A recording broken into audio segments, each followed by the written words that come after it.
বরিশাল নগরীর আলোচিত ব্যবসা প্রতিষ্ঠান Bellevue hospital and medical services private লিমিটেডকে 30,000 টাকা জরিমানা করেছেন ভ্রাম্যমাণ আদালত।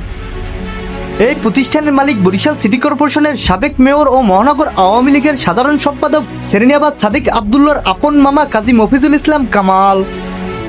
রাজনৈতিক পদবিহীন এই ব্যক্তি আওয়ামী লীগের পুরো শাসন আমলে বিভাগীয় শহর বরিশালে ব্যাপক প্রভাব বিস্তার করেছেন। তার বিরুদ্ধে বাড়ি দখল সহ পাহাড় সম অভিযোগ রয়েছে।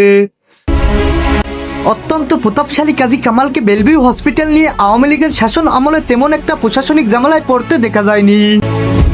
তবে আওয়ামী লীগ সরকার পতনের পরে একাধিক মামলায় জড়িয়ে তাকে বেশ কিছুদিন কারাবন্দী থাকতে হয়।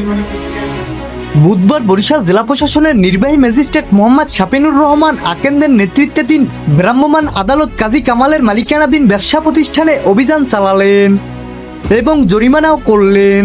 বেলভিউ কর্তৃপক্ষের অবহেলাজনিত কারণে সেবাগ্রহীতাদের স্বাস্থ্য, অর্থ এবং জীবনহানির সম্ভাবনা থাকায় জাতীয় ভোক্তা অধিকার সংরক্ষণ আইনে এই জরিমানা করা হয়েছে বলে জানা গেছে। 2024 সালের 26শে সেপ্টেম্বর এই হাসপাতালের বিরুদ্ধে ভুল চিকিৎসায় এক শিশুর মৃত্যুর অভিযোগ ওঠে।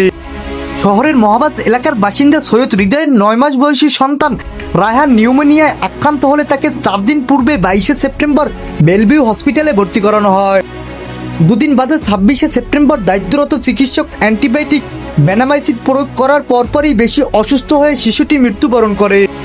অবশ্য ভুল চিকিৎসায় শিশুর মৃত্যুর এই অভিযোগ তৎসময় অস্বীকার করেছিলেন কাজী কামাল।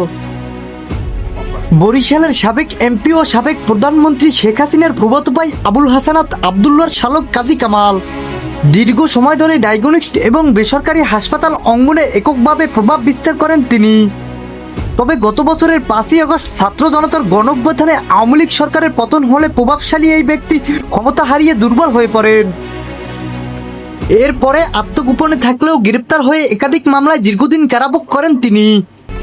কিছুদিন পূর্বে জামিনে মুক্ত হয়ে এখন তিনি কোথাও নিরাপদ আশ্রয়ে রয়েছেন। আর সেই সময় তার ব্যবসা প্রতিষ্ঠানে অভিযান চালিয়ে জরিমানা আদায় করলেন ভ্রাম্যমাণ আদালত।